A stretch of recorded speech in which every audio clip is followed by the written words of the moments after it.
Welcome to another episode of the Protein Bros podcast. I'm your host, Jeff Wasserman. As with me, as always, is my co-host, Kyle Combs. Hello, guys. And I say this every week. I say this is special. You know, we have an extra special guest. And we do. We always have awesome guests on here. But today is a really special day. We have a dear friend of ours, Brian King. So handsome. Owner. So jacked. CEO of Titan Nutrition. That is not true. He's a member. He is a member of an LLC. The that owner. Includes Taylor McQuarrie. We got to give a shout out to Taylor. Awesome dude that works with Titan as well. And a guy who used to work at Supplement Superstores when he was 18 years old. He did. He did a killer job for you, too. Yeah, and he was, what is he, 30 years old now? Many moons ago. I think 32. at one point we caught him watching a movie on an iPad in the back. Yeah. So anyways.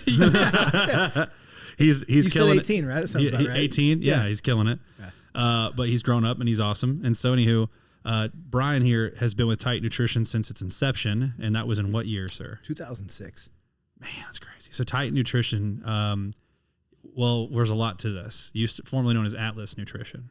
Yeah, we're going way back. Yeah. Atlas. Give people a perspective as to Titan Nutrition. If you're listening to this and maybe you haven't been into our stores before, Titan Nutrition is one of the most popular brands that we sell, a brand that, you know, we've been very close with for a long time at Supplement Superstores. Since its inception. I want to say were we not account number one? Yeah, you really, I mean, this is going way back to like our first kind of foray into distribution was when a forward partner, he and our original partner in Titan or Atlas, they own GNC. So our first foray into any kind of distribution was in GNCs, but of course with the GNC, you can't, I think the statute of limitations up on this. You can't make your own products. It's a conflict of interest. You got to sell GNC products. So you can't make your own.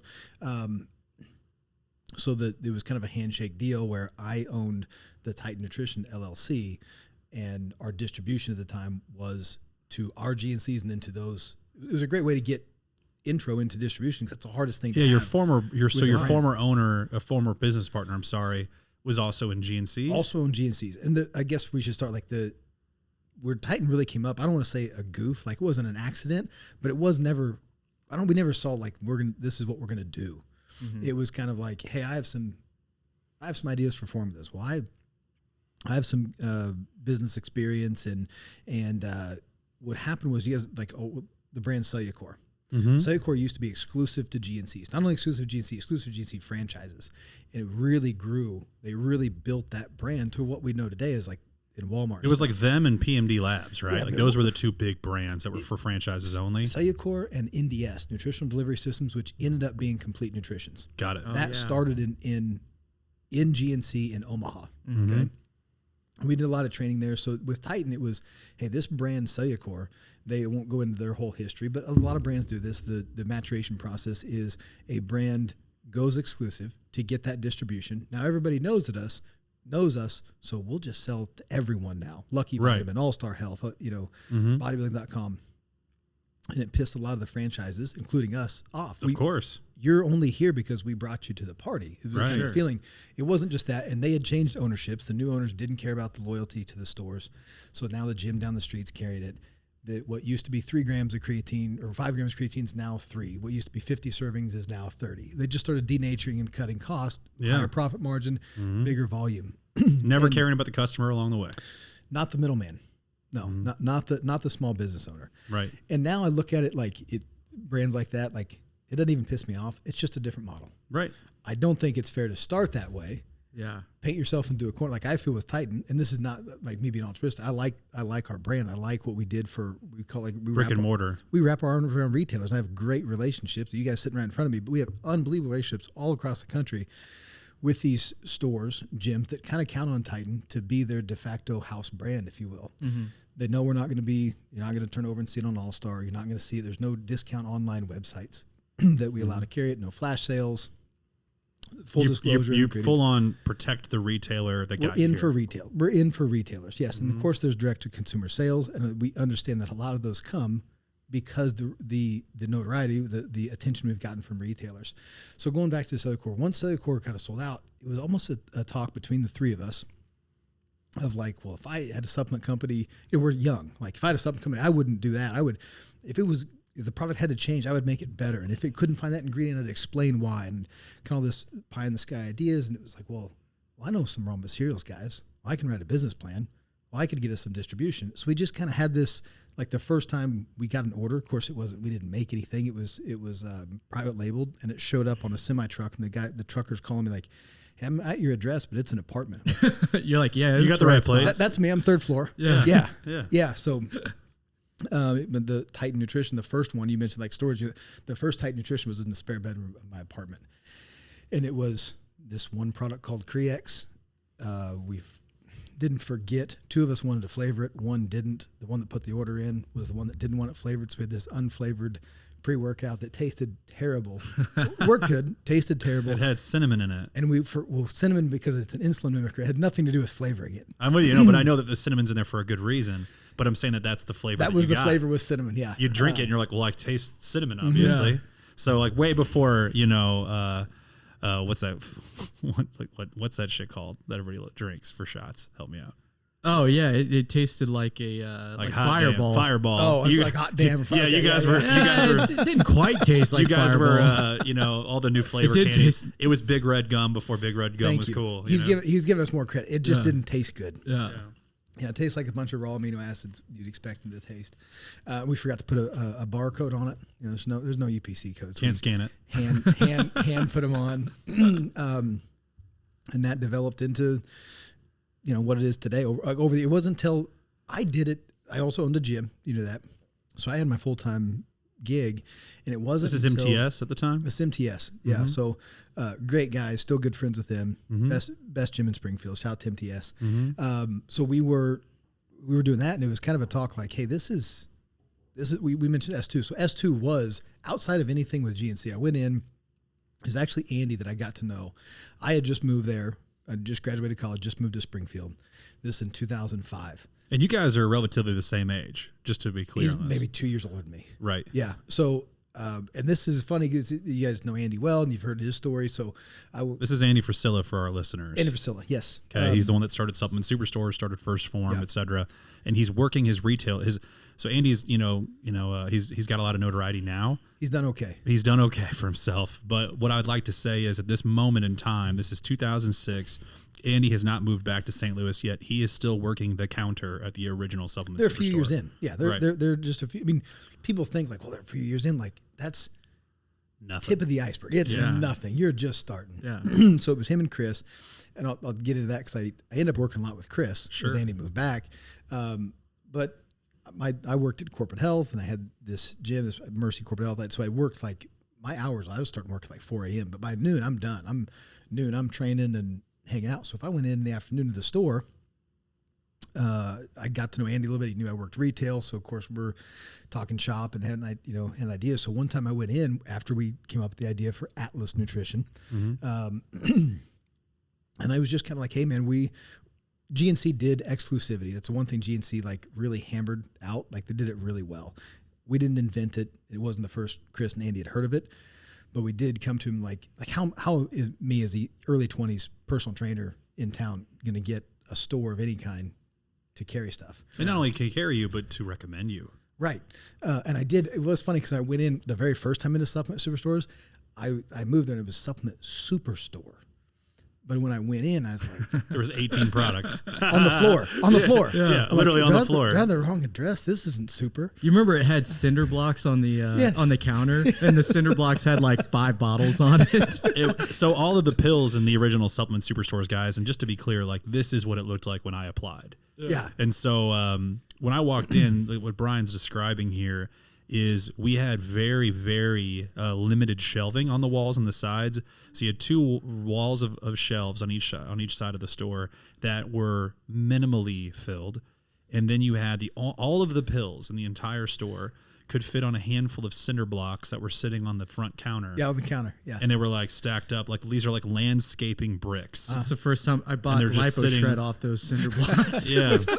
That's what it looked like.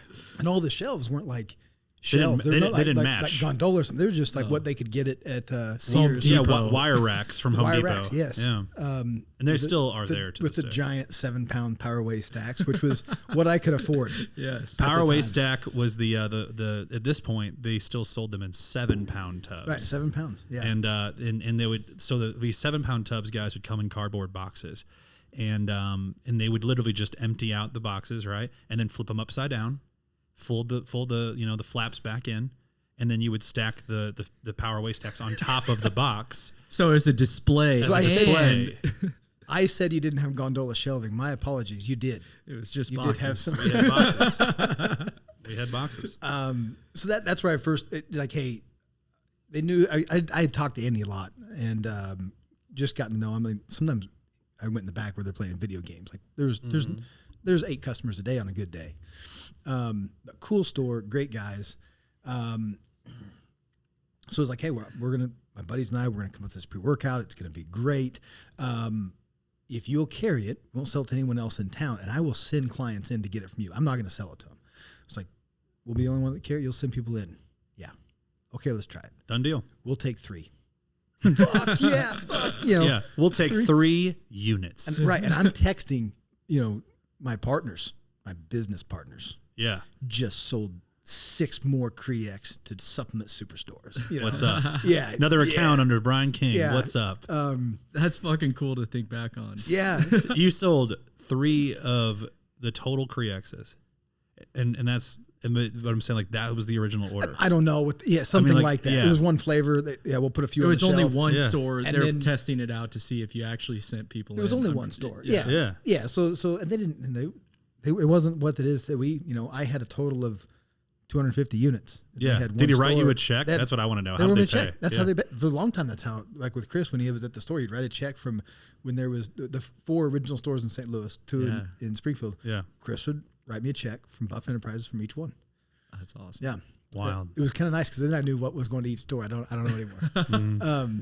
But so that's really kind of where it started. That was our first, like, if we were talking earlier at your stores, like the relationship between Titan, Supplement Superstores, and First Form. I said, people think it's wrong. Like, we have a lot of competitors, and it's, I mean, First Form is a competitor. I wouldn't say we're competing well, but it's a competitor, but it's not. You root for those guys, like they brought us along. Chris and Andy, like a huge thank you to them. We wouldn't be where we are. This is before we had a website. Like who's buying from a 22, 23-year-old with no website? Yeah, maybe No not even bunker. insurance, you know. And this was Yeah. but this also wasn't. You had the right out the additionally insured, but this also wasn't. If you would think about it now, like this wasn't Andy like doing a favor. Like he's going to help and bring this person up. It was who he is today, and Chris too. Like dude, Chris has helped me out so much business wise. There's very few people I know that I would hold as high status as Chris Klein. Chris Klein is the other part owner of First Form and Supplement Superstores Yeah. for our listeners as well. So you have them like just willing to work with someone local, you know, and that was our first start to. I would say now, like, apologies. Could happen to Mike. It happens. Could you imagine, you know, today trying to get that kind of distribution with what we had, maybe with what we are now, but Yeah. the things were so different. Yeah. It just, It'd be like, come back when you have this.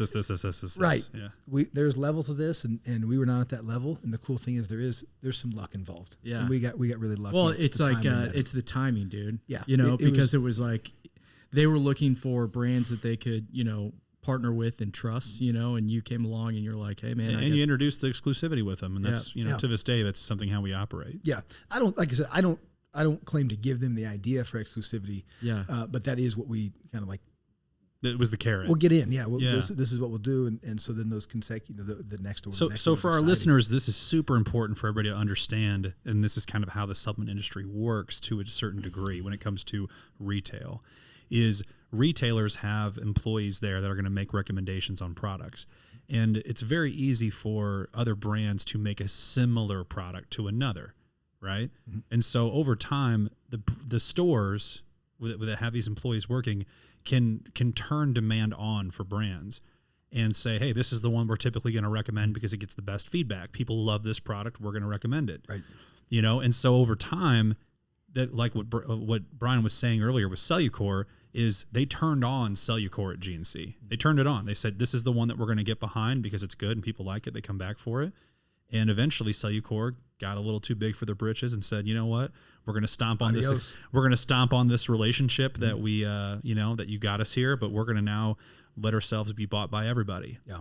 And this has happened countless times in the industry. If you guys have heard of pre-gym or Jim's Japani. I mean, there's countless amount of many brands. brands that BSN was once a house brand somewhere. Well, that was there down in Texas. It was what are those stores? Nutrition Depot?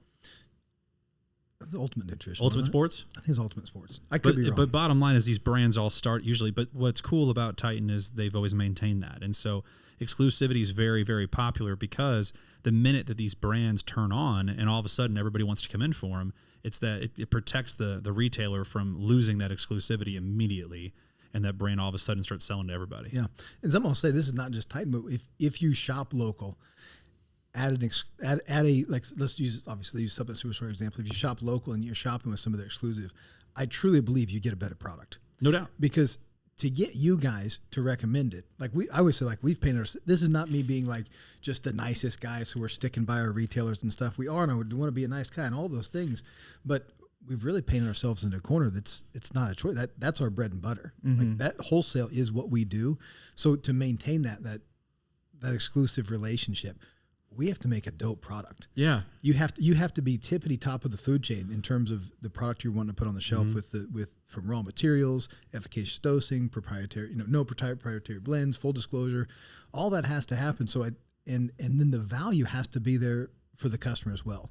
So watching, you can't denature your serving size. You have to make it so that store owner can recommend it in good conscience, and the customer gets a product that's going to bring him back to your store. So what we want to create is not just a exclusivity to your store.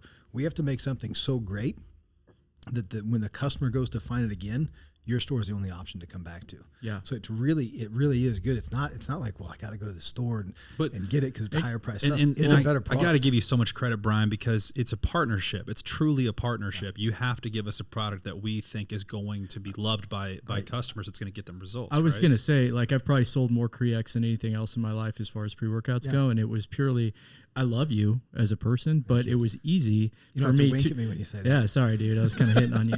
I told you, everybody, that he's buff. It was purely because I could, like you were saying, recommend it in good faith. It's like effective dose of creatine, it's got an effective dose of beta-alanine. It's got, your BCAAs in it. You can hit your talking points. Yeah, and you can talk about it. And basically it was just, hey, what are you looking for? Are you looking for something that's just going to jack you up? Or are you looking for something that's going to help with the performance of your workout? If you're looking for something for the performance of your workout, you want Creex. There was a whole era in this, guys, again, that I hate to go down this, we used to walk, 15 miles to work type stories where it's so old school, but this is legitimately now, I'm on year 15 of doing this, and I met Brian my first week working at Supplement Superstore.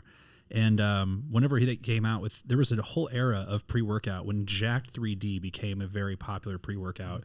It started this huge craze of what they would call concentrated pre-workouts, which was a BS term. Right.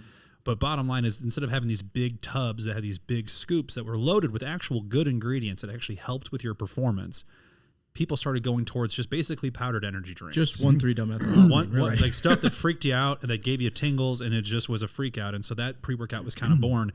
But what I loved about Titan is they always stayed true with what Creex was, which was a person who loves to train. It was for them. All right. Someone who really knows what they're getting. Yeah. And just in terms of Creex, Creex is loaded. Is a formula. It's like an outline. I'm a car guy. So he's for the longest time, it's like a Corvette was a front engine V8, naturally aspirated. It had to have those things, or a Corvette purist were that's not a Vet anymore. Yeah. So again, it goes to we're painting in a corner. We have to continue to make that. And in the pre-workout, you mentioned, well, there wasn't, when Creex came out, the pre-workout category, for those who are in supplements now, it had just started. I was about to say, Explode. When I was working retail, there wasn't. We didn't sell pre-workouts. Yeah. I want something for pre-workout. Here's some arginine pills. Yeah. Right. Which don't work. Right. That. NO2. NO2 might not even been out yet. NO2 came out. That was 2003, 2004. Yeah, MRI came out with it. $60 for those 3 grams. The 4-hour work week. Yeah. Oh yeah. Wasn't that fun? Just was that Tim Ferriss's shit? Tim Ferriss. Arginine AKG. Yeah. Yeah. It gave us a huge manual and. Whenever the NO2 Black came out, it was arginine AKG with 100 milligrams of ALA. Hey, Brian, real quick. Sorry. Tell me that you bought the Cell Mass InnoExplode, Nitrix combo stack. So I didn't. You didn't? All three. No, I didn't because guys, so this was like $150 That's bucks. amazing. This is what was in Creex, by Yeah. the way, and it was $150 in 3 different bottles back in the day. So because the GNC, like one thing, and I'm not a fan of the GNC model, certainly not currently or in the last 10 years, but one thing they did well was hammer out their exclusivities. They understood that. Yeah. And so BSN.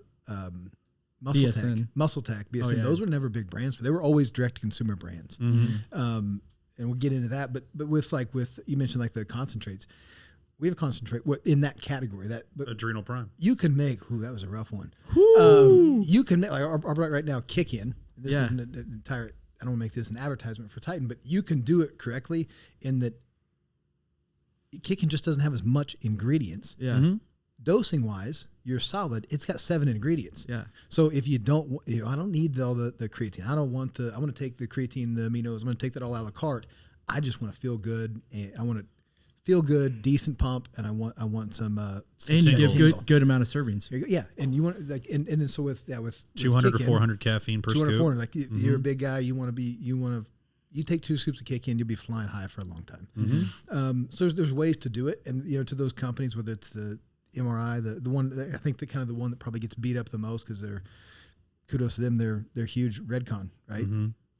They never made any promises. They never said like we're going to be in retailers. In fact, a lot of retailers, you guys probably have them on your shelf because people come and ask for them, and they did a hell of a job of marketing and going that direct consumer route. I said there's nothing wrong with that company. They make good stuff too. We just have different models. Yeah, here's my question. They're not making fans at anybody. Though. What do you think about the lifestyle As far as retail goes? the life cycle differences between those two choices? Because that's all the difference to us. Yeah. So what Kyle's getting at, guys, let's explain the question a little bit more. Kyle's asking if you were to go ahead and start a brand and make it more direct to consumer, where you're advertising to people at home and saying, "Hey, buy from our website, and we'll give you a free hoodie if you spend $70 with us." Brian doesn't do any of that. Brian's brand Titan is truly for a retail store to use as their brand that they like to suggest to people because it makes quality products. They make very good quality products. And so Brian's brand has continued to grow for 15 years in a row versus Redcon one jumped on the scene, tons of money behind it, pushing it really hard direct to consumer. But does that brand continue to grow? To be determined, right? I mean, there's brands like, you mentioned MuscleTech. Weider had a 40-year run. So EAS. EAS. It can be done. I think the life cycles of the ownership and stuff, they like you mentioned. Yeah, they EAS. sell or they EAS cash they out. got Cellucor, they got American Muscle. You know what I mean? Like there's cycles there. I don't see Titan. I mean, every company's either goes out of business or is sold. And so that will happen. But I do think there's more staying power. And we don't have to continually reinvent ourselves because of the relationship we have with our stores. Of course, we update things. New stuff happens, not as often as people would like it to. I think in supplements, like what's the newest thing? Like, man, creatine still works pretty good. Yeah, yeah. Weird enough, caffeine and beta-alanine and creatine, pretty good combo. Yeah. You're getting good protein intake and that. But there's cool stuff. So we do have to update.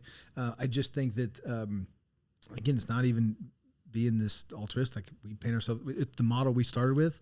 Is dance with who brought you, right? And that's what we continue to do. Like we obviously have a website and stuff, but if you're looking for a discount on Titan, and we have ambassadors and stuff but you still can't beat what you can go get in the store, right? That it's set up that way. Now all stores may not follow that, but most stores can advertise better than online pricing. We have a great wholesale program, especially with S2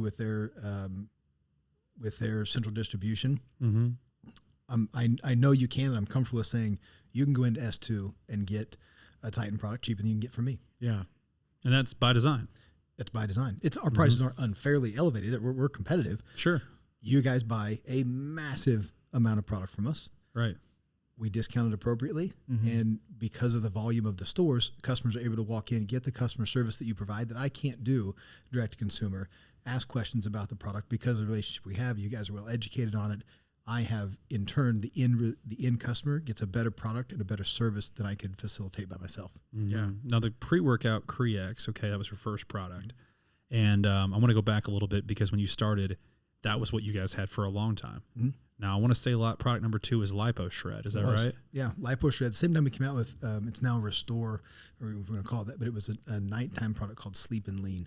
Okay. It was a combo with Lipo Shred. Right, and then you had Test Launch, which is a natural test booster at the time. Yep.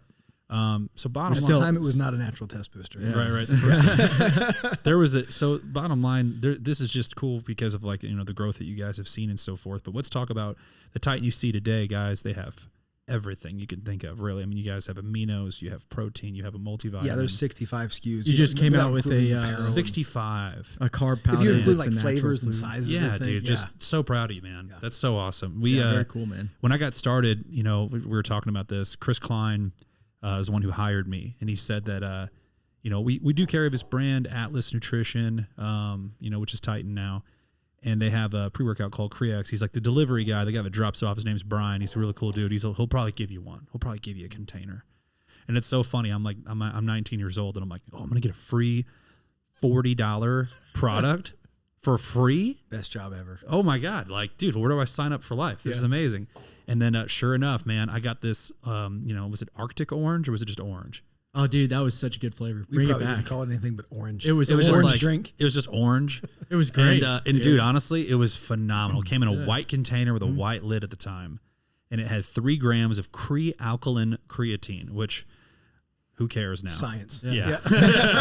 Who cares now? But now we're all about monohydrate. But at the time, new creatines were cool, and they had this in there, and dude, I had the best pump of my life on it. And dude, we sold a shitload of it. It was awesome. And it's still one of our all-time best-selling pre-workouts in our store. And it still has stuff in it, and it has a prominent, I just want to say that it has a prominent spot on our shelf.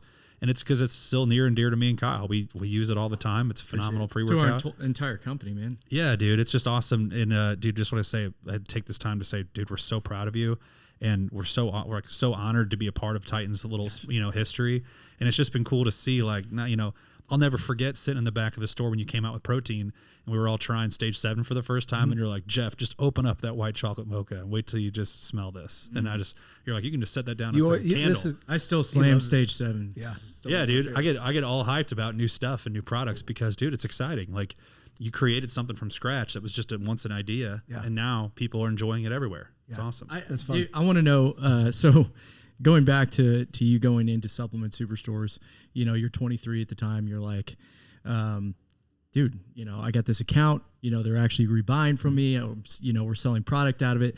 When was the time where you're like, all right, I guess we should go try and find other accounts? And you started going outside of Springfield to try and, basically replicate what you were doing with us. So pretty early on. Yeah. And how that worked was, so I mentioned we were with the GNCs, and the franchise system was pretty tight. You got like 2,000 franchises. Yeah. So as they would talk to other GNCs, the deal was kind of, I'm having really good luck with this Titan Nutrition company. Their Creax is selling good. And then whenever GNCs would respond, they might get a call from me the next day. Hey, this is Brian with Titan Nutrition. Introduce myself. Like, oh, we just had a conversation about the other day. No shit. So I had no idea. Yeah. Oh, wow. Weird. Right. So our first distribution was within those franchises.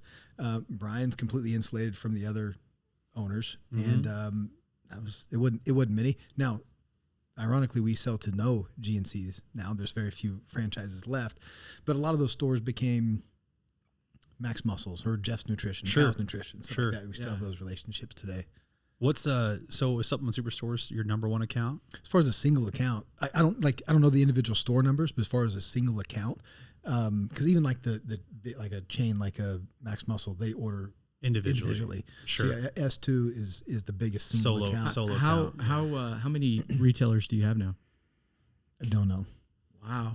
That's a lot. That's a good thing to not know. Yeah, I mean, account wise, there's I have to count them up. There's a couple thousand distribution points. It's awesome, wow, man. Yeah. That's awesome. And you said you have over 20 employees now. It's just wild times. No, man. 32. Isn't that what you said? I thought you said 23. 23, and we 23. have a Caroline Clifford starts Thursday. Starts the 1st, so 24. What's that? Caroline just the newest Caroline employee? Clifford. Yeah, she Yeah, starts. Yeah. Good for her, man. Yeah, she's actually an employee coming back. So okay, yeah, very cool. So let's talk more about your ascent, more or less, right? We're in a spot where you know, we're looking for new products that we're going to start carrying and so forth. When did Titan decide, like, okay, we're for sure going to be doubling down on retail? You know what I'm saying? Like, there had to have been some points where you guys were thinking, ClickFunnels. yeah, dude, doing some ads and trying to do direct to consumer and, you know, buy one, get one frees and stuff like that. Like, did you ever get that close? No, it was never I mean, would we like more direct? We'd like more everything. Yeah, right? of course. Yeah. But the conversation, like, you're not going to open up, you know, get on Facebook and see like Black Friday sale, Titan Nutrition, unless it's a T-shirt. Right. Like with apparel. Yeah. So there's nothing direct to consumer. Now there'll be offers that we send that the store can match. Mm-hmm. You know, something like that. Like, hey, this is what we're going to run. And I say run, it wouldn't even be a deal. It would be like a combo. Like, we're recommending this, but if you want to do it in the store, you know, if you follow along, it's with more of a playbook. suggestion with a bunch of information. Right. Mm-hmm. So, but I mean, honestly, this not coming with you guys. We've never had it like, hey, do we want to go 100% direct to consumer? It's, I mean, I got guys like you that lynch me. You know, like what you know. The Dawn. That's true. Yeah. Yeah. So I would not be. You wouldn't be happy. But I mean, imagine how terrible that would feel. Like some of the it feels like you're getting cheated on, man. We've had this happen, man. We've had brands that we've like had been really close to. This is a real stat. You'll love this. We had brands doing a geo-fence, and if you guys aren't familiar with what geofencing is, it's for people that are listening. Geofencing is what people can do when they're trying to target a an online ad. Mm-hmm. They can geofence areas, and so if you personally were to walk inside of this, you know, map circle that they drew, you'll get served this ad. And so people were geofencing our stores. These were brands that we sold that were our partners, right? And they're geofencing our stores, and so people would leave our store, maybe potentially purchasing this product from us, and then they'll get an ad served to them a day later that says like, hey, buy it from us direct for 25% off or 50% off. And they were just literally poaching our customers like that. I think the fact that you know that tells me you're ahead of the game, like how often that happens, how much it's talked about. I'll tell you a story. So a little anecdote. I was up in, you guys know Natural Body. Oh, yeah. Okay. New York City. Yep, up in New York. They have a huge block party. And we're setting up. Now, the other vendors, like, they don't know who I am. They don't necessarily know who Titan is. And I won't go into names, but there's these two direct consumer companies, but they're clearly here at the store too. And they were talking accounts like, hey, do you have so-and-so down in Florida? Do you have so-and-so? Like, and there was one guy said, well, I don't do much with the stores. I'm here working the event. We're headquartered out in New Jersey, but I bodybuilding.com and this company is my, that's their bread and butter. I rep for them. I rep our company to them. Mm-hmm. And he said, so I don't deal with the stores. He said, I do. What Jeff mentioned, he said, what I do is find out, I get the stats from the sales rep, wholesale sales rep, and then I go geofence the stores that are selling the most. Yeah. So they become their customers. Yeah. Fine if you just geofence the stores, but you got these two guys in the same company. One of them's a rep saying, hey, buy my stuff wholesale. It's going to be great. People are going to come and get it. The other one going, and when people do come in and get it, or when they go near a store that you've engaged with, I'm going to go ahead and send them a better deal to come to our website. Yeah.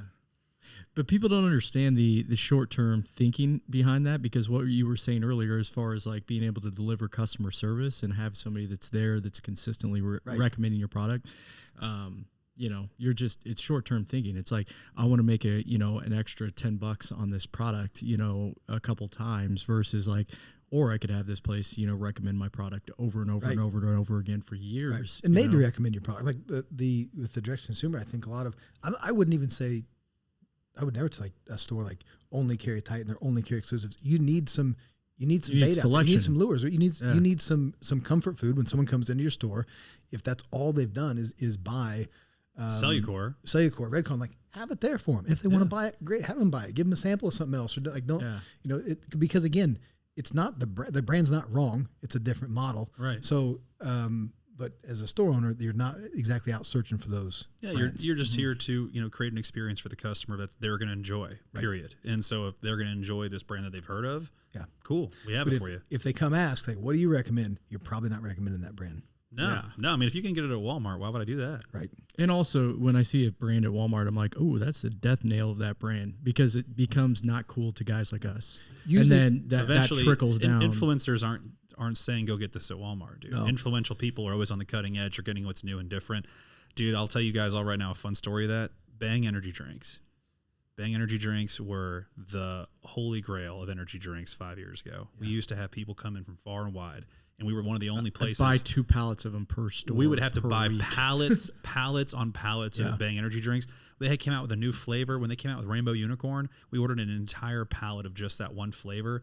We even had one of our girls, remember Shay that used to work for us? Mm-hmm. Shay has got this hilarious photo of her sitting on a throne that we made out of cases of Rainbow Unicorn Bang. And so anyhow, the minute that it was sold in Walmart, we were like, oh no. Right.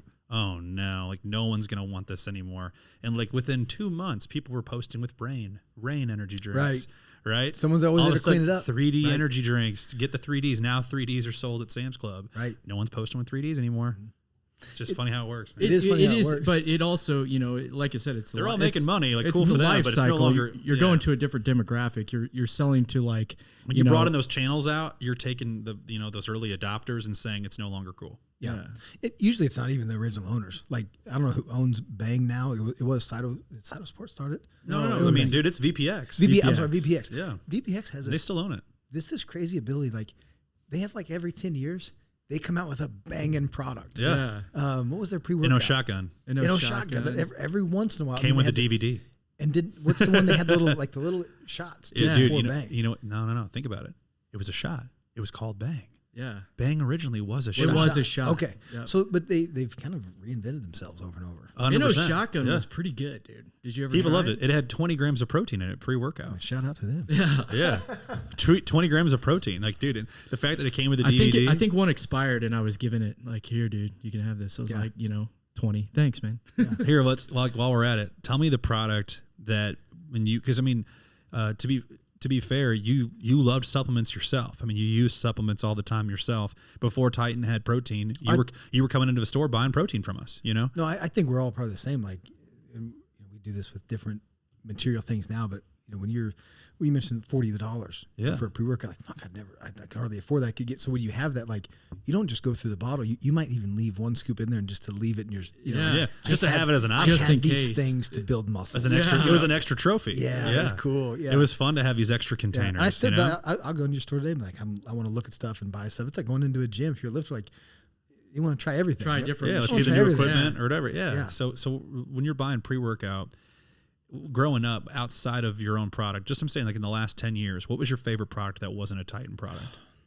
Okay, so if we did any other category, it'd be better. Like, I don't take a lot of pre-workout, to be honest. I'm trying to think of one I've really liked. I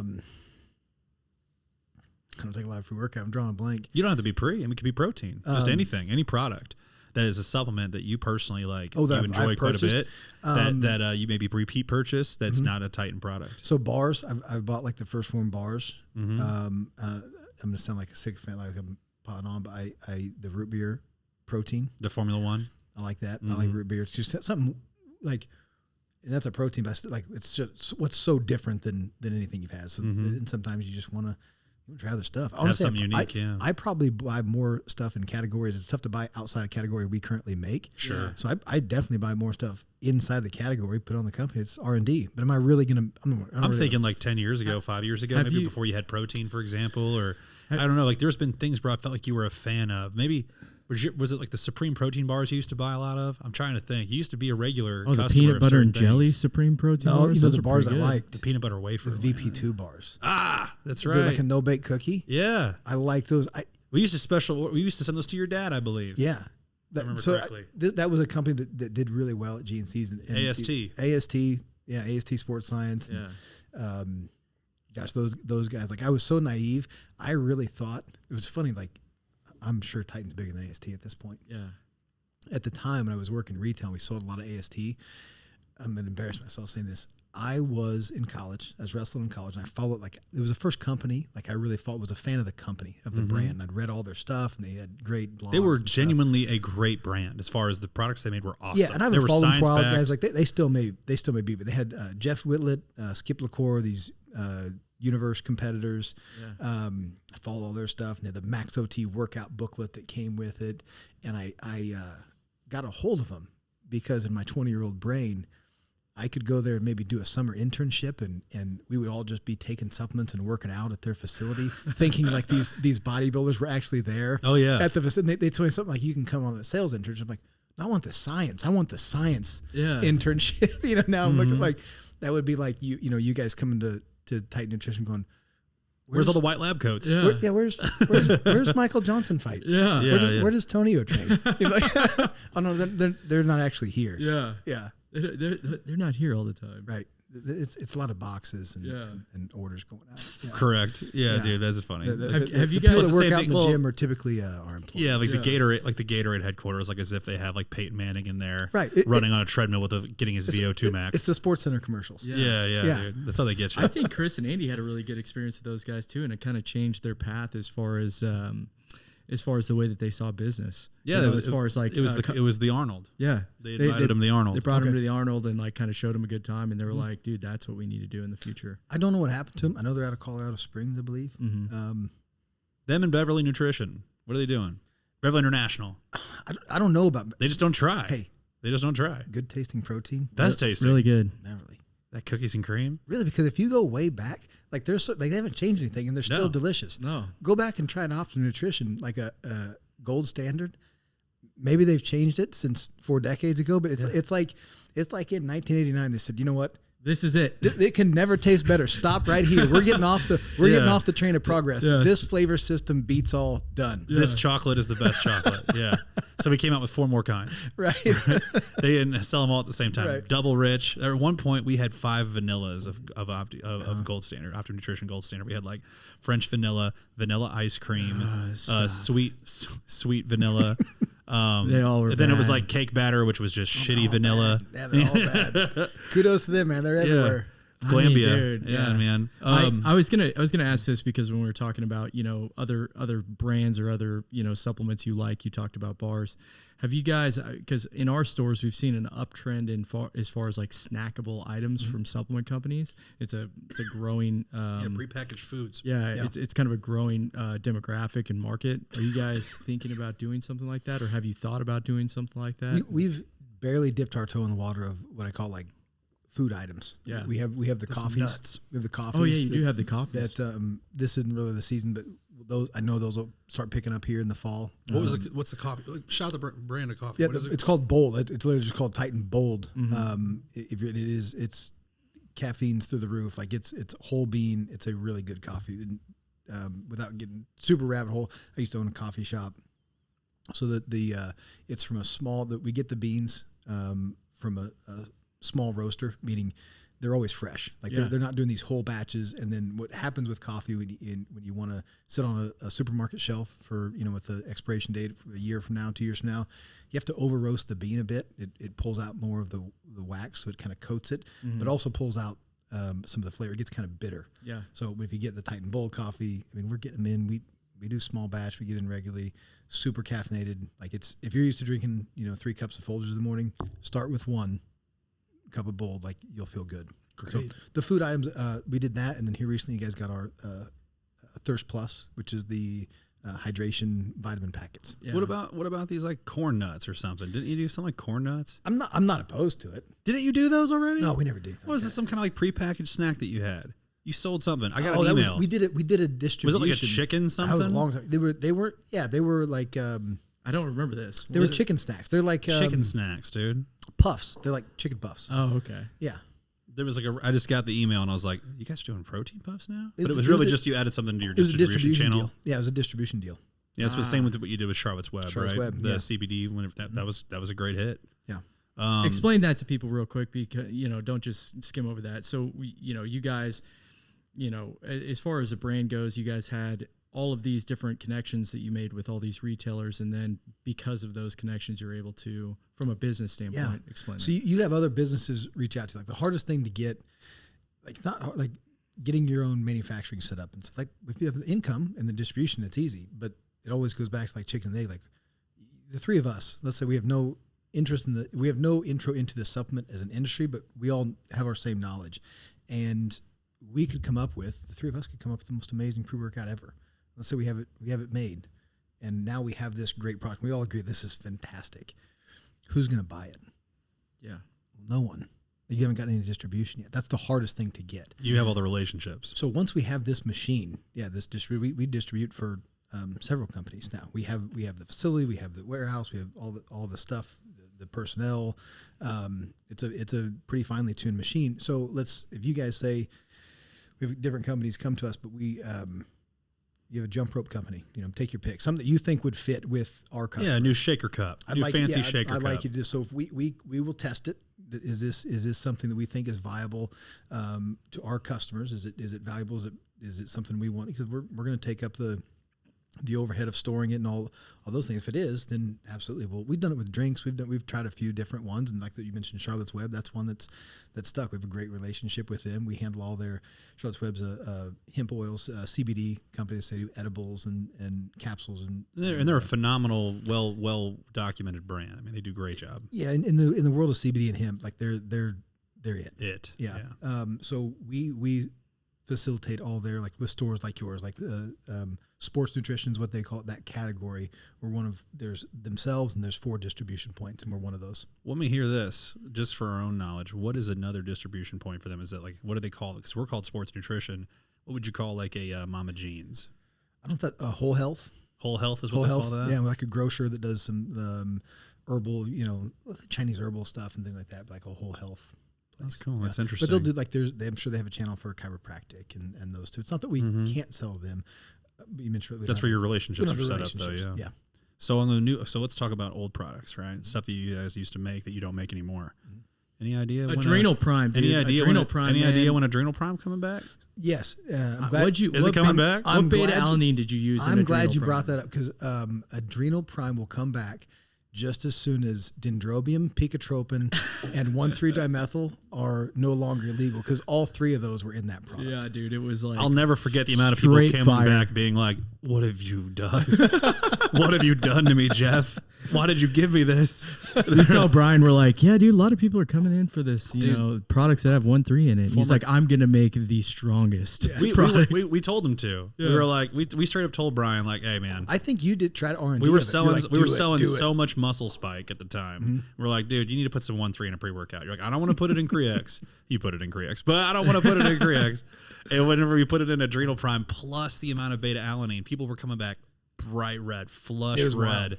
And it was just incredible. I remember I took a picture of my elbow. So it was strong. like this, and I sent it to you. And you're like, oh, go. I don't remember what you said. Between that and Lipo Shred, you guys were the hardcore brand there for a minute. Yeah. No, the Lipo Shred, it just keeps you up for 2 days. It's funny. So like the Adrenal Prime had what now would be 3 scheduled ingredients in it. There was no thought to it.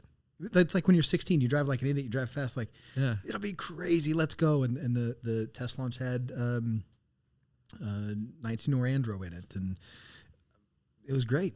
Like, but then you kind of get older and you gotta 19-Nor, is 19-Nor, is that Super Draw?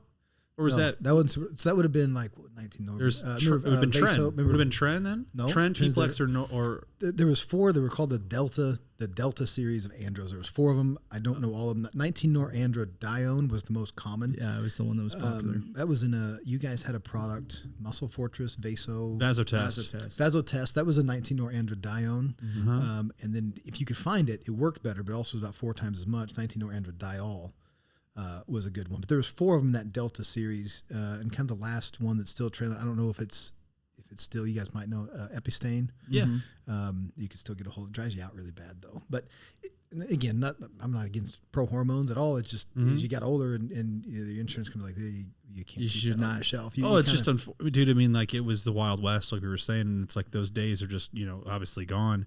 But like when I got hired, I mean, there was freshmen in college that were getting ready to go on spring break, and we used to call it the spring break stack. They would come in and buy a methyl V test, which had Tren, P-Plex, and Superdraw. All 3 were in this one bottle. Yeah, and it was $60. And these dudes would gain 30 pounds. I mean, like, legitimately 30 pounds. It's wild. And it'd be like, and you would think straight they were like, water. and I would tell just water babies, water babies. I would tell these people, like, there's just no way, and like that's not possible, dude. This is my first few months working there, and then all of a sudden, people that I would sell it to would come back, and I'd be like, "Holy shit, dude!" And of course, they were for sure just bloated water babies, like you were saying, straight round faced. Well, those, but like they were strong as an ox. That's for sure. A lot of those products, like you couldn't do it today. Blackstone, I think, would probably be the last one that did it. Was Dimethazine Extreme. That didn't end well for them. DMZ, Super DMZ, well, 2.0. What they disclosed worked out fine. The non-disclosure part Yeah, John Meadows wasn't happy about that. Well, that's a different subject. the way to do it, the way those companies came, even Gaspari had the little blister packets. Yeah. It was just let's put these. I mean, let's be honest. Some of them weren't even gray area. They were just straight fucking oral steroids. Nolvadex. Yeah. At least Nolvadex wasn't a hormone, but yeah, you just like the Superdrol and those, like they were crazy. They were selling T3 tabs, thermogenic thyroid tabs by Gaspari. And by the time they said, like, the FDA steps in, is like, hey, this is banned, this is banned, this is banned. You talk about distribution, game's over. They already had it. Yeah. They were already on the map. That was a way to come up for a while. Like I said, the last one that really did it effectively was Blackstone. Blackstone was a pro hormone company. Now they also put some pro hormones they put some ingredients that were not pro hormones in there and got popped for that. But had they not done that, they'd still be Blackstone today, where they wouldn't have the hormone part of it, the pro hormone part of it. But boom, they're on the map. They just had to. They just got greedy. Super DMZ at one point we couldn't keep it on the shelf in stock. Right. It was crazy. It was great. It was crazy. That was that Superdrol? Well, I mean, that was just Superdrol, right? I don't know what they called Superdrol versus it was Superdrol and dimethazine. Yeah, were the two. That's the D was the dimethazine in the Super DMZ. So another fun question, going back to the days of creating products, because that was your original role in the brand, was you were a formulator. I still do, yeah. Yeah. And so I want to talk to you about a couple things. One, because, dude, I love listening to you speak about ingredients and things that, you were the first person to teach me about pine bark extract, right? What's like the other word for Pycnogenol. it? Pycnogenol, and just what that does for the body as far as getting a pump, for example. Give me an example of a product that was phenomenal, like that it should work, right? But it just doesn't take, right? Like the market just says, we don't care though. We don't care enough. Does that make sense? I'd say there's ingredients like that they kind of go out of popularity. I'll tell you one that's on and they come back though, as people need to know, our listeners, like ingredients like, people are coming back telling me, right now I'd say collagen was the most popular one of that. Where it was like carnitine right now, right? L-carnitine. It's like, we've always had L-carnitine, right? But all of a sudden, randomly now, moms and people that, are just getting into supplements are coming in and saying, hey, do you have L-carnitine like for weight loss? And we're like, is that really ingredient number one that you want? So I don't want to shit on it like an ingredient, but go find me a peer-reviewed study that says orally taking carnitine is going to move the needle. Weight. Yeah, right, it's going to move the needle. And there's studies that have taken like 20 grams. It's like and what we always hear, I want like we could do a carnitine. Like, you got to do a liquid. I'm like, what's the difference if I make a powder and you put water in it? Yeah. I don't know, but the liquids work better. I'm like, this tells me you don't know what the fuck you're talking about. Yeah. But you can find intravenous studies, kind of like arginine. Like arginine, like it works great. Look at these studies on arginine. Hey, but when you sold it to me orally, you skipped over the part where the study was done intravenously. Yeah. This is why citrulline and teach our listeners, what does intravenously mean, Brian? It is, so it would be in a study in a clinical setting where we take an IV and we dose you with arginine, and that arginine in the bloodstream turns to the gas that we want, nitric oxide. Right, it doesn't have to be processed through your liver at all. Correct. Orally taken arginine is actually very poor at that conversion. Citrulline, nitroxygen, those will convert to arginine in the bloodstream. So a couple that look at the resurgence of creatine. I never thought we would be struggling to source creatine because it was selling so fast. Now, the price went through the roof, so we didn't make any money on it, but not to speak of, but it's a commodity. It's like a protein. What do you make on it? Right. But creatine's came back big time. The one we're struggling with right now is creatinol phosphate. I think people forgot what it was. You used to get a la carte and add it to your creatine. It was a great buffer. It's going to set up this. Yeah, that used to be in Creax, right? It still is. It still is. We have a hard time sourcing it. That's a discussion right now. Isn't this the original creatine product, Phosphagen? Wasn't that Phosphagen HP by EAS? Was all it was 25 carbs and I believe 10 grams of creatine. That was sugars and creatine. Creatinol phosphate's not actually creatine. Yeah. But it's a pH. It balances the pH. So we put it in Creax as bicarbonate and different buffers for the sort of stomach acids. That one's kind of fallen out of popular. Sarcomere cerevisiae, it increases white blood cell count. Kind of sets off the process of healing stuff. What are people using instead now? Is it bioprene is the one that everybody uses for that? Well, bioprene would be like an absorption agent. I don't know. I'm not saying you can't get it. It just used to be popular, and now it's not because it didn't work. It just kind of faded. Tell me about, well, this is one that you were really excited about that I thought would be really cool, and I just haven't heard about it since our conversation as far as from other brands, but tell us about Mtor. We just did a training on Mtor Tuesday. Mtor, so let's talk about the main ingredient is phosphatic acid. Mm-hmm. Phosphatic acid, the cool mechanism out without getting too down into the weeds for listeners, it turns on protein synthesis. Mtor, as the product name suggests, is the German nomenclature for protein synthesis. And that's the act of the body taking amino acids and turning on the signal to use those amino acids to build new muscle. Different things turn this on. Eating protein-rich foods increases nitrogen levels, turns on Mtor. Strength training is going to turn on Mtor. The phosphatic acid, there's certain amino acids. Leucine is probably the most well-known of turning on Mtor. Phosphatic acid does this to a huge degree. I should mention there's hormones, testosterone or any analog, really any anabolic hormone is just an analog of testosterone. That also turns on Mtor huge. Phosphatic acid, the cool thing about it turns on Mtor. I think the study we can most looked at is it turned on Mtor 700% compared to placebo. And it does it non-hormonally. So you create this environment where your body has this switch flipped on. Like instead of uptaking amino acids through a straw, it's now sucking them through a garden hose because you have this mechanism. Mtor, the product, has phosphatic acid at 1,500 milligrams. The study was done at 750 milligrams. We doubled it. It wasn't that 750 was the top. Mm-hmm. It did show, though, the study went on increasing the milligrams. It wasn't like, hey, 750 milligrams gives you 700% increase in Mtor or in protein synthesis, but at 1,500 gives you 1,400%. It didn't work like that. It was diminishing returns beyond 750. It's a very expensive ingredient to bring in, but you don't have to use much per bottle. So it made sense to us. Again, we talk about competitive being on your shelf, etc. We'll just put double of that active ingredient. And then we did put leucine and some other borons in it.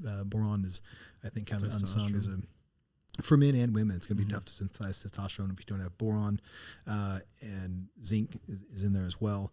But you, what do you think about? I don't know if you've ever heard of any longevity gurus talking about the negativity of activating Mtor too much. So what the downside there, and kind of what Kyle's referring to, is the end of your DNA strands have telomeres, and most people describe them as if your strands are woven together like a shoelace. A telomere is the plastic piece that holds everything together on the end. And the aging process, as those plastic telomere pieces in the end of your DNA start to unravel, that's signs of aging that can be manifest itself with wrinkles, disease, you name it. One downside to anabolic state, whether it be hormone or whatever you do, is that you will go through those telomeres faster. It's been shown to go through faster. So you kind of, there's some things you can do antioxidant support, but there's a balance there. Antioxidant versus you want some oxidation for muscle growth. I don't think taking Mtor is saying goodbye to the long game as far as the health. Yeah. But I do think there should be some balance there, especially if you're 22 and you're hitting the gym hard and I was there, like, fuck it, go for it. Yeah. Mm-hmm. I'm 41 now. I don't hit it quite as hard as I used to, So yeah, you're not nearly as big as you. You're still jacked. I'm joking. It's a good point. Like, who should avoid it? It's tough because, man, as you get older, muscle loss, sarcopenia is a big deal. And when you can have creatine, like, I don't care if you're 60, 70, like, you should take creatine. Even if you don't work out mentally, you should take it. So I listened to a stat the other day that's kind of crazy. That's just kind of going off the longevity thing. After you're 65 years old, if you fall and you have a hip break, on average, you have 9 months to live. I'm like, holy shit. What that tells me is what you were talking about.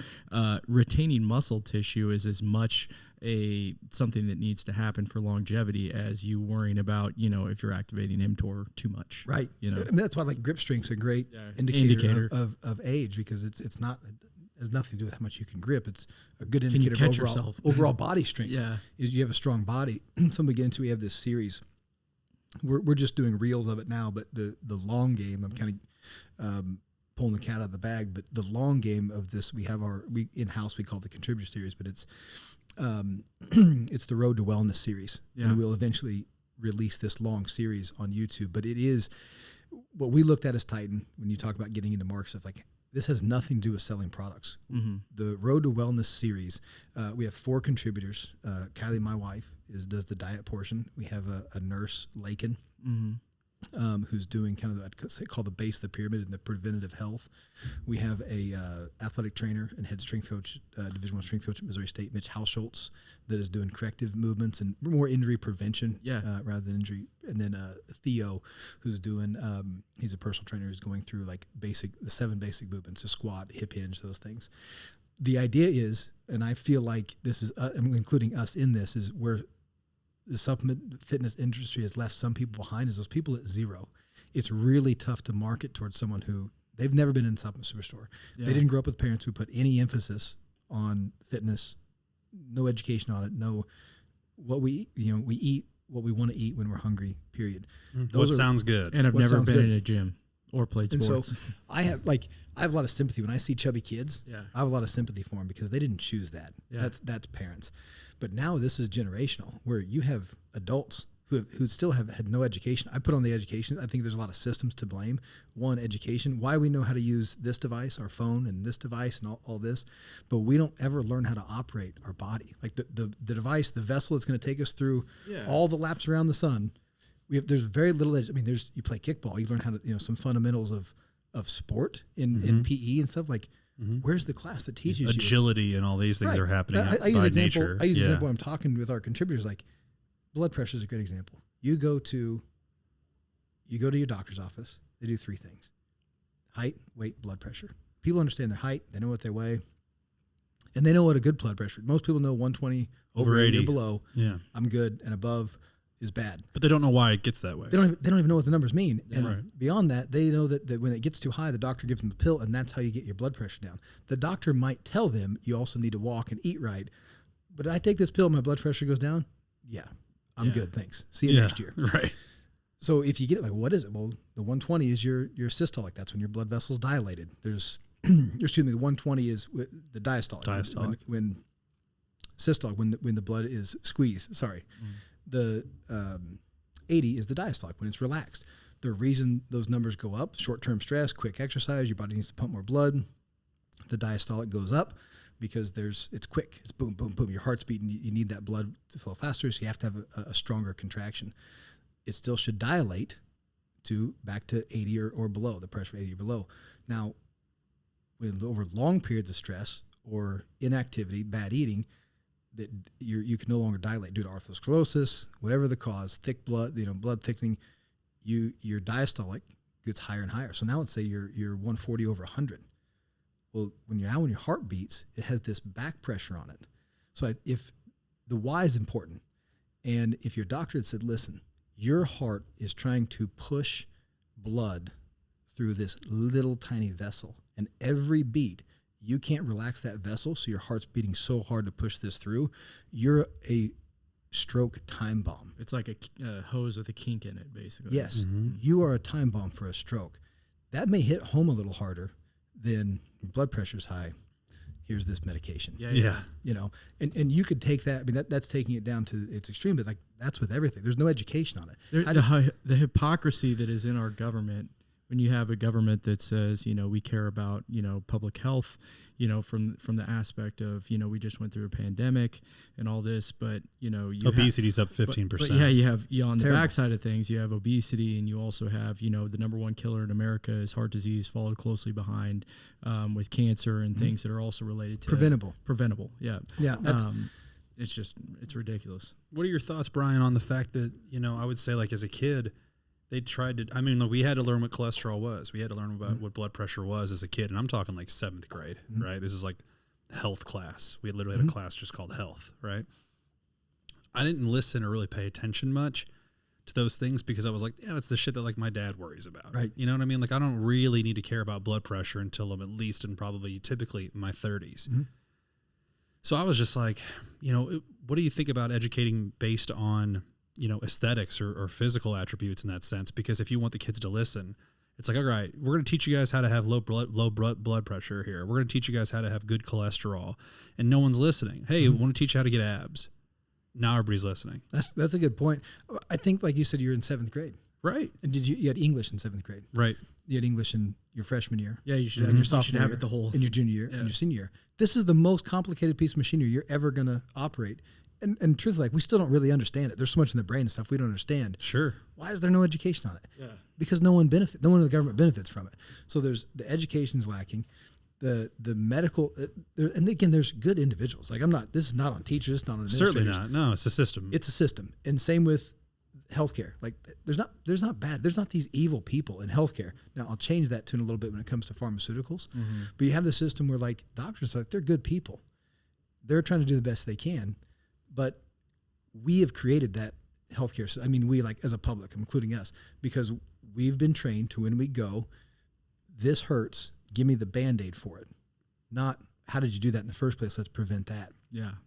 And when we reward that with doctors and prescriptions and those, you get the system you wanted. Mm-hmm. And now we put Band-Aids on stuff and we don't learn how to operate it. Mm-hmm. And it manifests, like, so now it's generational. So you have generations of people who don't know what they're doing. So, like I said, I feel sorry for the chubby kid, because his parents, they didn't educate him. Mm-hmm. Now, at some point though, as an adult, you're responsible for what you're putting in your body and how you operate it. So we want to reach those people. And so all this Road to Wellness series is if you're starting from zero, here's where. So with each, I won't get into each of the different contributors, like where their focus is, but each one of the episodes is what, why, and how. So what are we talking about? We're talking about blood pressure. Okay. This is what it is about blood pressure. Why? That's the most important. Why is kind of what I told you. This is why it's so important. This is why it's one of the statistics you get, one of the 3 statistics you get as soon as you show up to the doctor's office, is why they're checking it. And then how to lower it. So here's some steps you could take tomorrow to lower your blood pressure. And we've done that with workouts, with diet, with starting like with Kylie, my wife, she's a diet coach. Here's what a macro is, or even beyond. Here's the 3 macros. Here's what they are. And then as she goes through her series, it will be teaching you how to count macros, what to look for, where to shop, and get more and more tricky. But you have to start with that first grade, that foundation, that first grade level that they never got. I would say that, probably 85% of the American population couldn't tell you the difference between, when they look at a food, what's a fat versus what's a carbohydrate. No. And I think some people, they could tell you, like, if you just set a bunch of food down on the table, what's healthy and what's not. But I could eat a ton of healthy food and be a fat shit. Yeah, dude, it's something that I used to have to explain all the time in the store, and that, like, good, and we're all taught good food, bad food, right? It's how, like, people eat Panera and Chipotle every day and they say it's healthy. Mm-hmm. It's good for you, right? And it's like, well, did you have the tortilla? Like, that was 300 calories, like, just by itself. Right. The sour cream guac combo. Yeah, dude. Like, avocado, right? Yeah. Like, just throw that on toast, and it's like, well, you know how many fats are in that avocado toast? You know how many carbs are in that avocado toast? Do you know when you put fats and carbs together, what you typically find? 2 energies, yeah. Yeah, it's like, a Snickers is bad for you, but the avocado toast is good for you. And they might have the same macros. Right. Same micronutrients, obviously very different. We're not trying to campaign for candy here, but I'm just saying that, like, it's wild that what we're told through, social media, through advertising, et cetera, just becomes the shape of how they feel and think whenever they make decisions for their own body. And so when you talk about people like that, like, I think if everyone's honest with themselves, we're all guilty of it at one point or another. Like, you can walk through Walmart every day. I look in a shopping cart of someone you got a couple going to Walmart. They're between the two of them, they're 400 pounds overweight, right? Mm-hmm. And you look at the shopping cart, it's easy to go like, fuck, of course you are. Yeah. Nice. Now I look at that with a little more empathy. And I've had my own health issues. Mm-hmm. And I look at the more empathy, like, man, they don't want to live like this. If they had a choice, they could push a button, they wouldn't live like this. They don't know how to change. Mm-hmm. They don't, like, and you go use the Google machine and say, workout tips, diet tips. Holy shit, that makes it worse. Yeah. So we just wanted to make it really simple, clear, and straightforward. Really, straightforward. Like, if you're at zero, the trick will be getting those people at zero on, and that's going to be a matter of just mass. Telling, like, hey, if you have family and friends, I have family like this, like, who are overweight, obesely overweight, lovely people, care about them. They love their grandkids and stuff just like anyone else. And if you ask them if they knew how to lose weight or they wanted to, they absolutely do. it's not for me. It's not. I can't. Well, that a lot I'm of not that a gets fitness hardwired person. into a person when they're a kid. So a different question is, if that doesn't move it for you, okay, yeah, this new grandbaby, what would you give for 10 more healthy years with little baby Jeff? Mhm. Okay, well, I'd give anything for that. Okay, how about Just kill me if I have to deal with little baby Jeff. But okay, That's how how about my you pay parents felt attention to this? Because that's now when you have that grandparent, like, oh, I want, like me as a parent, like my I've gone from wanting to be big and stuff. And I like muscles. I want to work out, but I also want to make sure in 10 years when my kids playing sports in high school, I want to get out there with them. Yeah, I want to be able to wrestle longevity. with them. I want to be able to do that. I want to get on the ground and wrestle and do that. So, your goals change. I think if you can put the correct carrot in front of people, a lot of people can make changes. Does Titan have some wellness products that are coming to go alongside this Road to Wellness series? So we've done a lot in that direction. I'll kind of say the best flex. We have one coming out, but we have our bone broth collagen. That one is now will be flavored, so you'll be seeing that real soon. The bone broth by itself is a good food additive, not a good drink. That's going to change. You mentioned collagen. We have our 1 and 3 collagen, our greens formula. We want to go more in that longevity direction. The one I'm excited about, and again, the cat's kind of out of the bag. You'll hear it big time. You probably have the men's formula on the shelf, but our vitamin has changed. And we went after a more trace mineral complex. And the reason why this is just kind of rabbit holing and getting, for me, looking up like, okay, I know a trace mineral complex is more desirable than these synthetic vitamins and stuff we're getting. And really, if you looked at, if that we mentioned like pre-workout wasn't a category and now it is. If multivitamin wasn't a category and it came that now, we wouldn't be supplementing with vitamins. We would be taking these trace minerals, the stuff that's lost from monocropping agriculture, even crop rotation. Like I mentioned the other day in a talk, like if you want to be organic, we're going to do responsible crop rotation. Like, look, if you want to grow corn, then alfalfa, then wheat, and you're going to say that's not stripping minerals out of the ground, like it is. Yeah, it's faster than you can replace them. There's a great study done. You can find the average orange today has 1/8. Yeah, I read that same. Did you see that? I think I read that same article. It was talking about basically how the dirt in the world is just dying. It's our topsoil has just been stripped of nutrients. Yeah. We farm and farm and farm, and those nutrients come through in the plants we eat, and they don't get replenished. And it comes through the animals that eat the plants. Red meats and things that should be very vitamin rich, mineral rich. They aren't. We talked about boron earlier. It's not even on the recommended daily value. It was never an issue. Well, now it is. There's very low levels of boron in males and females, but it's important for testosterone. Yeah. So trace mineral complex is, you want to say like, well, if you eat a really balanced diet, you don't need to take a vitamin, right? I would argue with that and say like, but if you want your body to perform at a high level, or if you want to do anything extra than just your daily activities, it would be nice, just kind of an insurance policy, if all those micronutrients were in place. Central nervous system, motor function, all that stuff relies on it. So let's check those boxes. But now we are like, this is going to happen. We're living in it now. The population, if you, like we mentioned, people of Walmart, you look around, we have a very malnourished yet overfed population. Yeah. The orange, it's 1/8 of the vitamin C, citrus, bioflavonoids, all that stuff. That's 70 years. That's 3 generations. So what are we looking at? So what we did with the new, you guys have it, the men's formula now is called Aries. It's a trace mineral complex. It does have a B vitamin complex in it. It helps with as your body breaks down metabolized food along with enzymes, yada yada. We did put some vitamins in it, like immunity supporting vitamins. There's zinc, which is a mineral, but zinc, vitamin C, D3, and K2. It always annoyed me with vitamins that you had to.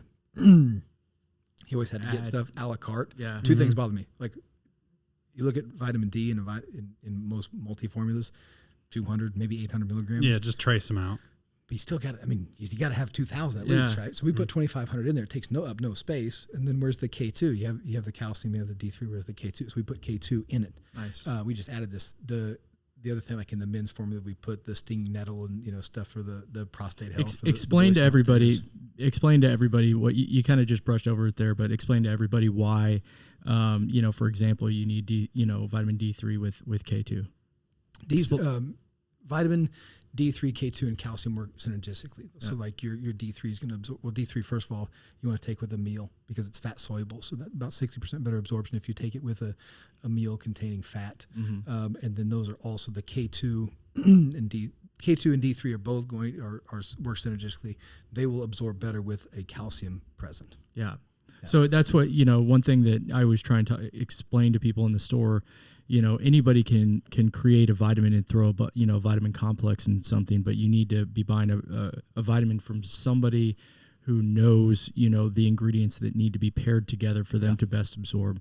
And that's why, you mentioned an orange. That's why nutrients in, whole foods are considered to be so much superior to vitamins because they already have a lot of those nutrients placed together that makes them more usable to the body. Sometimes referred to the entourage effect. Correct. Yeah.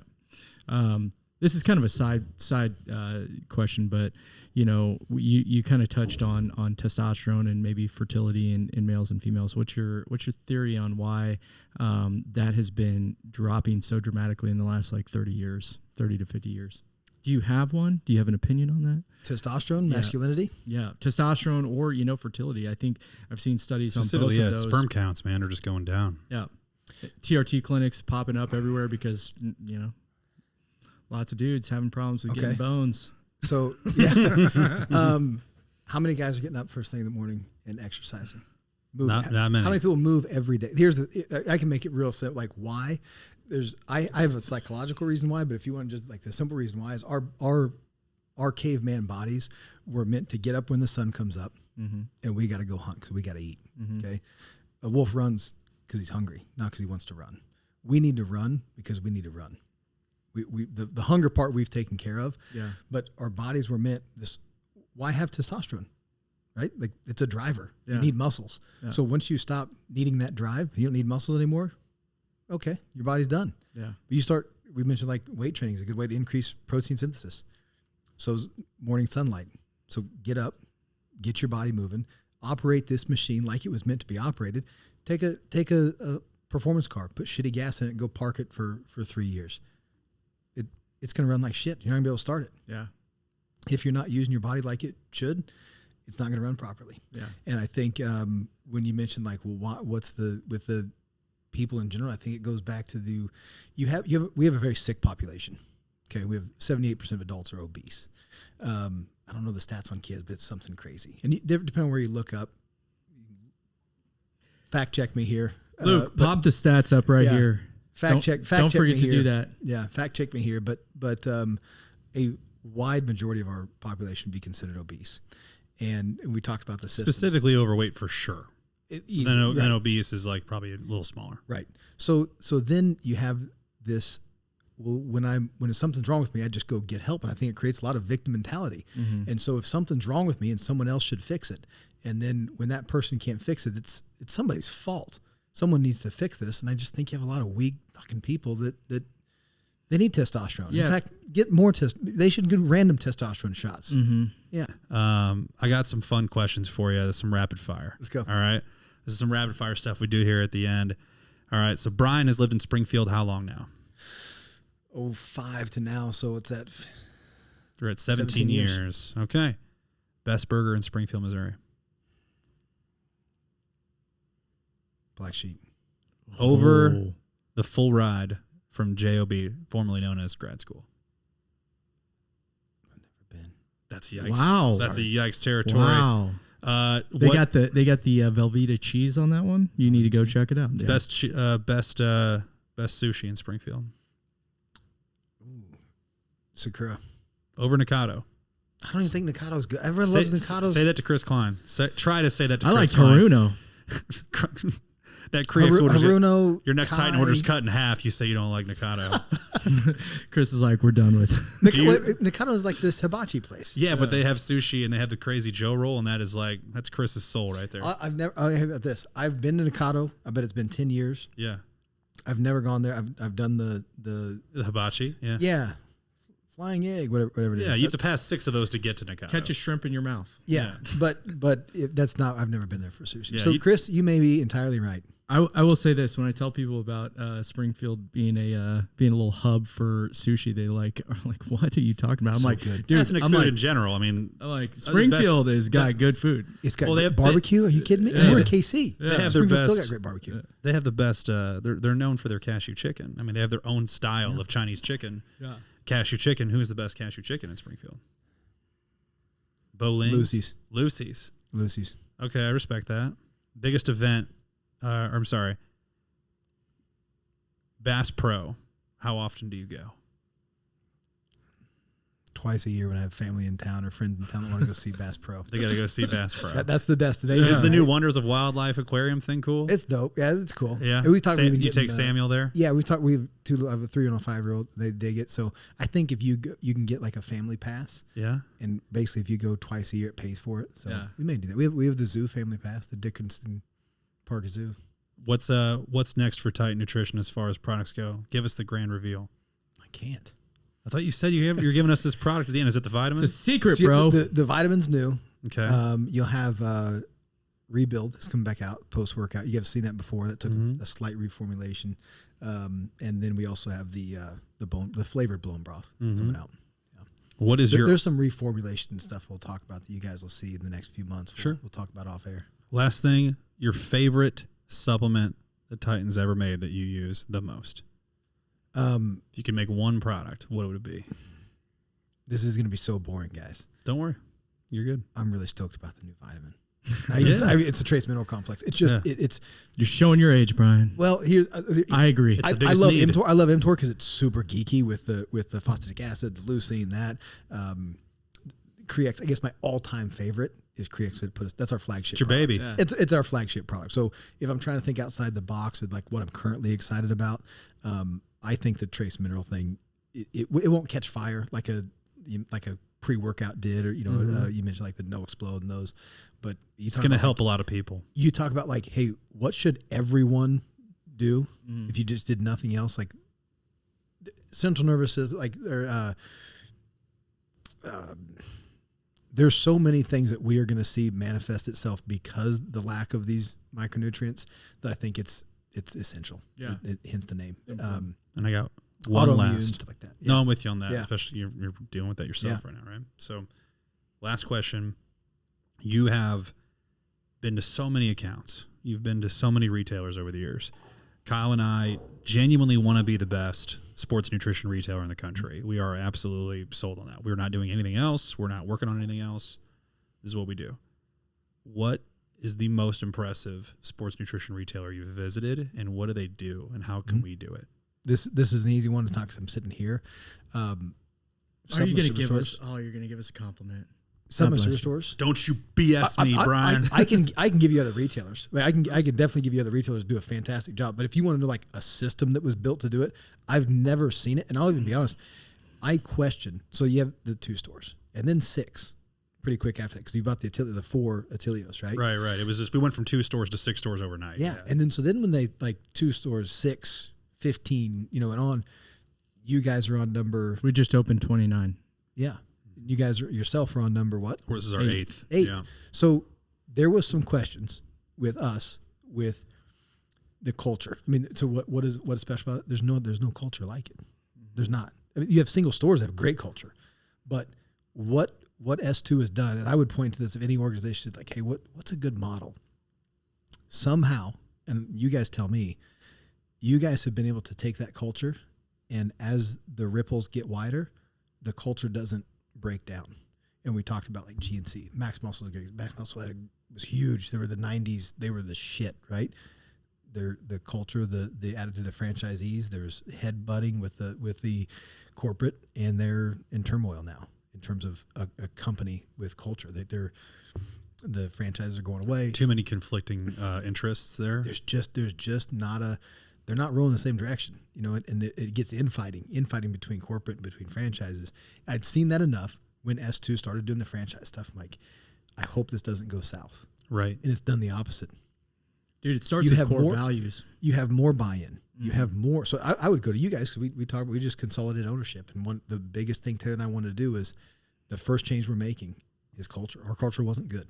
I'm being polite when I say it wasn't good. Mm-hmm. It was employees walking on eggshells. It was Sauron. It was bad. Yeah. So now, the focus is culture, and it's a good leader's not telling, not letting people know how important you are, but making people feel important, letting them know how the importance they have to the company. And S2's done that. You have so many guys, they're not clocking it out. They're spokesmen 24/7.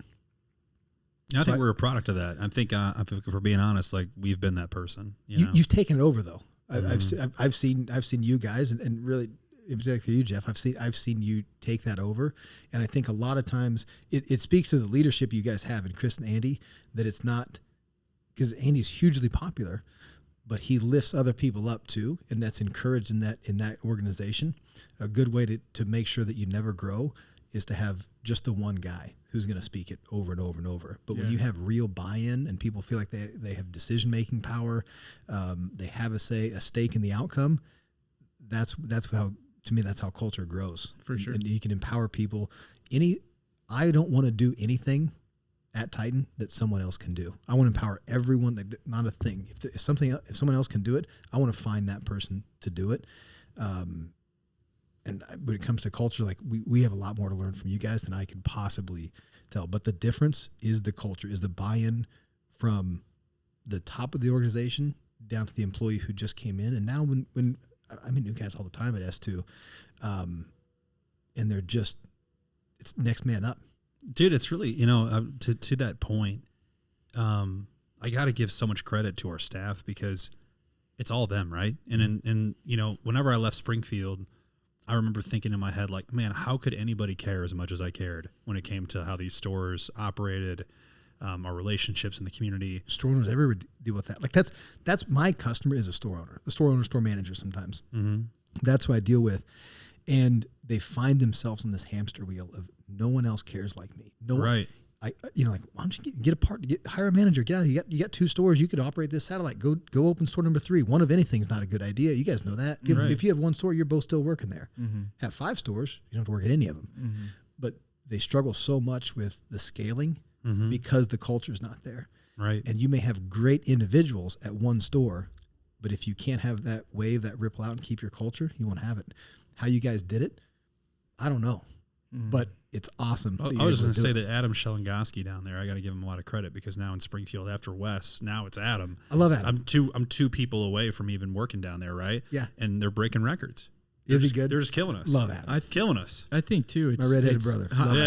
Yeah, absolutely. It's hiring the right people, not the people that a lot of people would expect us to hire. Mm-hmm. If that makes sense. So there was a time where we and Kyle had to learn this the hard way. We had a young Rose. Classic. Somebody who everybody went to in the gym and said, "What do you do?" Right?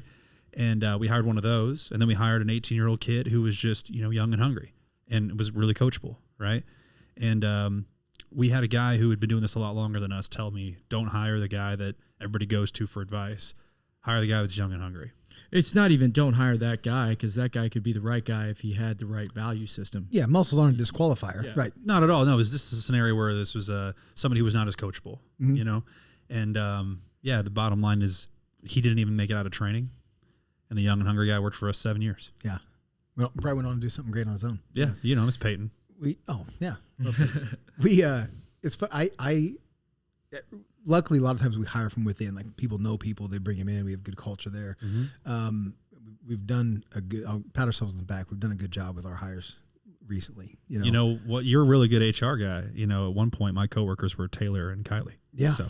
Yeah. Married one of them. Right. And Kylie's still a good friend too. Your work wife is also Taylor. Right. So. Right.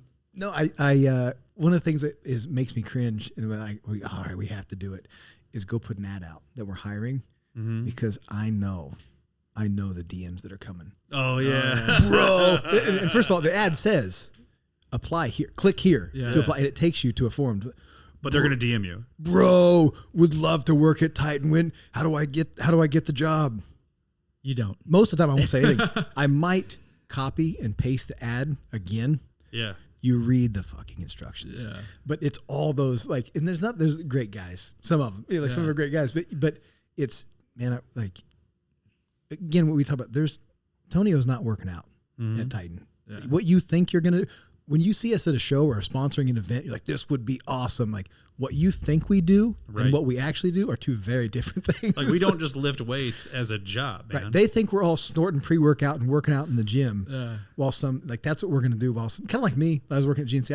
I thought I would go, they probably need guinea pigs. They probably need people to test stuff on someone to spot these bodybuilders. So I'll go do that. What we do is pack boxes. A lot of the employees pack boxes. Yeah. So we have employees in production and labeling, all the marketing and all that. But they're sending that out to somebody. It's less sexy than what you probably think it is. Yeah. But we have a good time and watching the sausage get made is never cool. No, we thought about having a series where we'd go up to we have a couple of videographers or Parker, our graphic designer, they're fit guys, but they don't. To be honest, other than the ads and stuff they're putting together, they're not supplement geeks. Yeah. They're very involved in the company doing something else. So we thought about having a series where we'd be like, hey, explain this product. And they'd be like, well, it's EAs. So EAs. EAs. Dude, this one tastes really good. And it's this is gonna help you build muscle. Flavored good, so that's neat. Yeah. Yeah. Oh, yikes. All right, we have We have 2 more questions we asked people. Yeah. I got one for them. You can ask them the other one. Who do you think we should have on? What's another guest you think that'd be a great guest to have on here? Who intrigues you?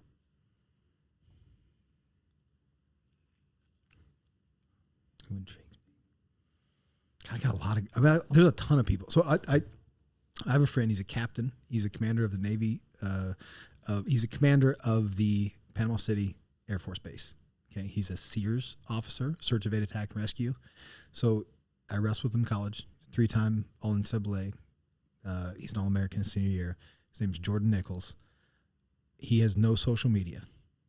I'm telling you, the guy. Oh, he's super interesting. This was 2001. We're sophomores. So I'll say this: Jordan and I wrestled together in college. We were freshmen together. Of the room, there's 28 wrestlers in the room. There's 42 state champions between us.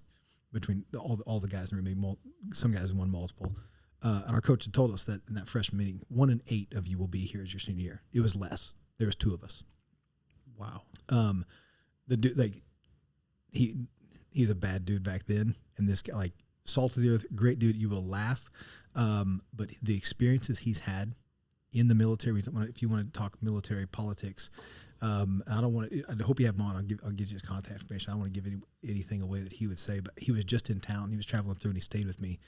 And I feel like we had this experience together. We've remained best friends. And then you talk about our lives completely diverting into me going into business and do that, and him, Afghanistan. He was in northern Italy when the pandemic hit. That was ground. Wow. That was ground. Other than China, that's ground zero. Yeah. He had, where is it? Cyprus, island of Cyprus. Remember they had that whole missile crisis. He was in charge of that evacuation. Wow. So great stories. There's stuff he can't talk. Lots of stuff he can't talk about. Yeah. But the stuff he does, I'm always asked how many people have you killed? Yeah. He's like, I don't know. But he's talked about if you want to get into the vaccine and how he feels about that. He's lost a lot of operators, like our special forces. He's lost a lot of operators because of it.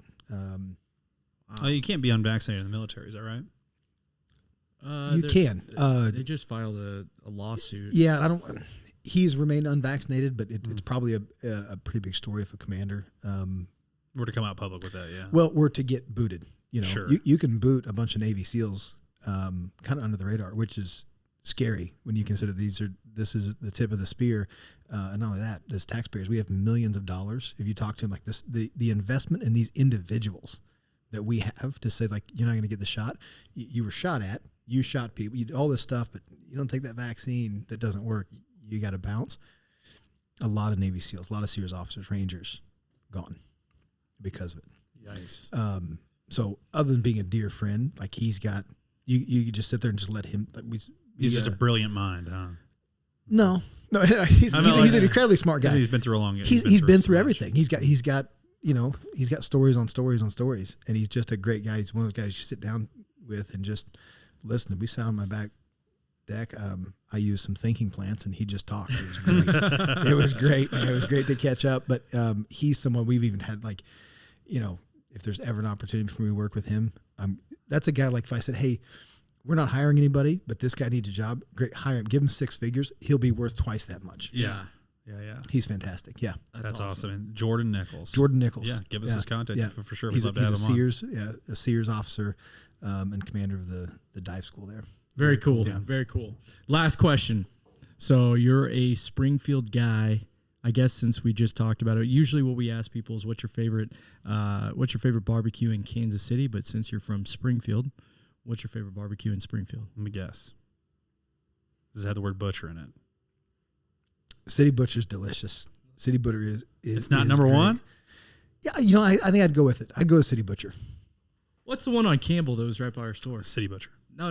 Whole hog. Whole hog. No. No, Buckingham. Buckingham's. No, Whole Hog was across the street, dude. No, there was both Well, of them. but you Whole loved Hog probably Whole wasn't Hog. there. You loved Whole Hog. Yeah. Is Whole Hog still kinda there? Yeah, it's still there. Buckingham's kind of the original. It's what do you guys? It's okay. Yeah. What's the place that just went across the street? Rib Crib or something? What's just across the street? That's from a corporate one. Yeah. What's Springfield North? Like I'm saying, like right across the street from our Springfield store, our north one. Isn't that Rib Crib that just opened up there? It's like kind of nice looking, like it's a new building. It's down. Right in It's front down, of it's down by Planet Bass Fitness? Pro. Okay. There's a rib crib down there. Yeah. I know Buckingham. exactly. Buckingham. If somebody said rib crib on here, I would just reach across the table and slap Slap them. 'em. That's what's your favorite? Michael Scott's favorite slice of New York pizza, Sbarro's. Can't even blame him though. Where's your It's favorite delicious. steak? Applebee's. Yeah. Yeah. I don't go out much, so the questions where do you eat and that I don't go out much. Now it's the kitchen. Yeah. Yeah, I'm with you. Yeah. Cool, man. Well, cool, dude. Thank you so much for coming on. Really appreciate the friendship and the business relationship that we've had, over the years, and it was good to sit down and talk to you, man. Dude, I almost wore my glitter silver test launch T-shirt just for you. Burgundy.